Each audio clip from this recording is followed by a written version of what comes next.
Hello world, welcome to the 171st Climate Change Emergency Protest here in Gettysburg, Pennsylvania. I'm out here on the Gettysburg battlefield in front of one of the monuments that is pretty horrific, and that the soldier is swinging his rifle butt because he's out of ammunition at opposing forces while protecting a comrade.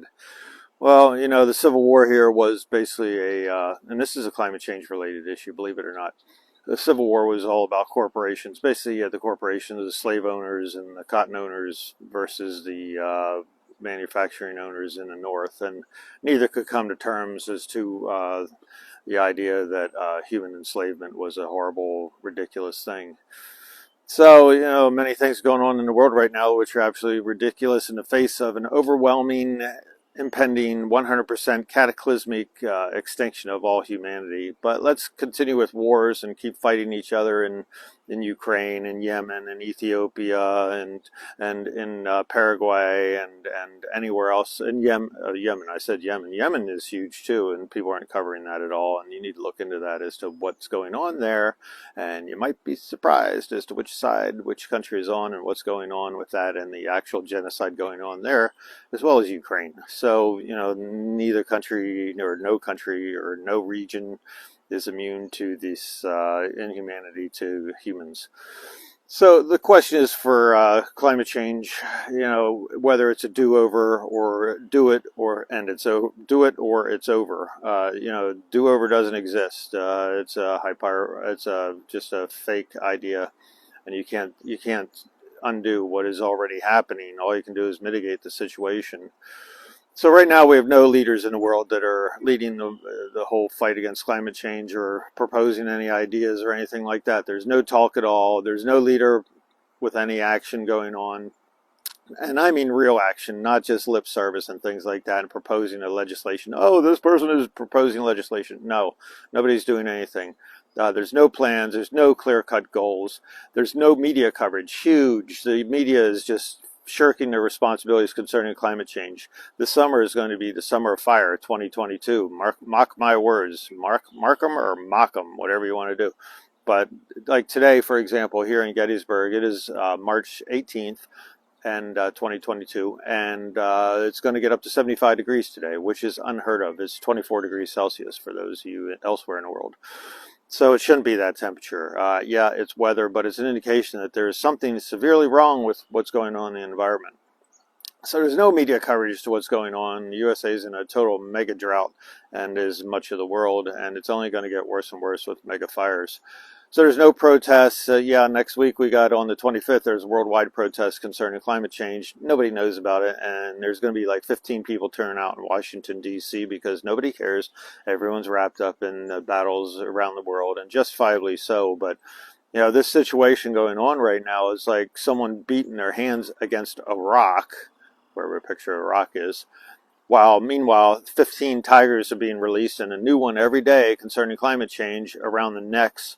They're going to attack the human while they're beating their hands on a rock, and they're ignoring the tiger that's about to attack them, or a set of tigers. Things just keep getting worse and worse concerning climate change, and no action's being taken. So yeah, next week there's a worldwide protest. No one will know about it. Nobody cares, and we will just go on to the next thing and forget about the elephant rampaging in the room around your house, and you're going to pay attention to the mouse who might be coming out later on at night.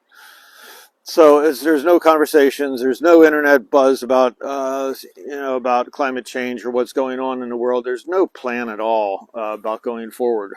The IPCC, which is a branch of the United Nations, has come out last summer saying it's code red for humanity, meaning humans are in danger of going extinct. This is absolutely dire. It's catastrophic. I don't know how many adjectives I need to use, but this is the end of life on Earth if we don't get our program together. In the words of Guterres, the UN Secretary General, we're digging our own graves. We are encountering a narrowing window of action, as they said. Well, in my mind, it's already way past the narrowing window. I think the window's been slammed shut, and all we can do is mitigate. But right now, we're doing absolutely nothing. There is absolutely no carbon budget. Some people keep proposing, saying there's a carbon budget. There is not a carbon budget, not when things are already going out of control. You know, this this climate change issue is already happening to people around the world, especially people of color. This is total racism going on at this point. It'll eventually come to white world, and then things will change severely. The Earth is giving warning signs, like an engine in a car that's starting to sputter and cut out. The Earth is giving that warning, saying you better get it together and start taking action concerning climate change, because the Earth will end you. It's trying to shake us off like a parasite that we are.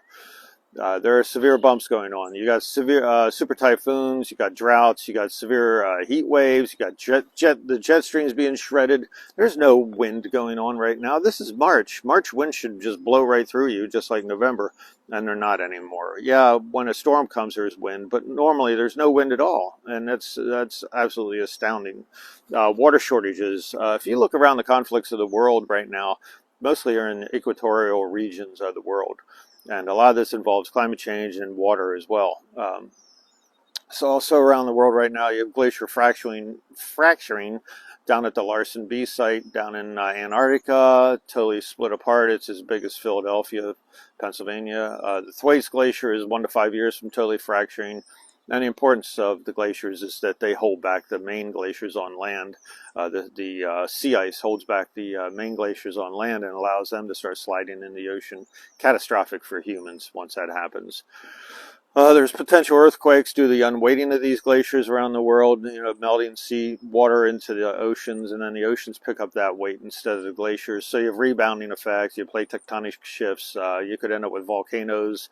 There are over 100 volcanoes in Western Antarctica by itself. With as I said before, you don't need an eruption. You just need a little bit of heating, and then those glaciers melt as well. Plate shifts. Japan had a 7.3 earthquake yesterday, or day before yesterday. Methane is going exponential in its release into the atmosphere. This is not just involving wells and oil drilling, things like that. It is methane up in the permafrost region of the Arctic and around the world. And methane is a greenhouse gas in its first 2 years. It's 162 times more potent as a greenhouse gas than is carbon dioxide.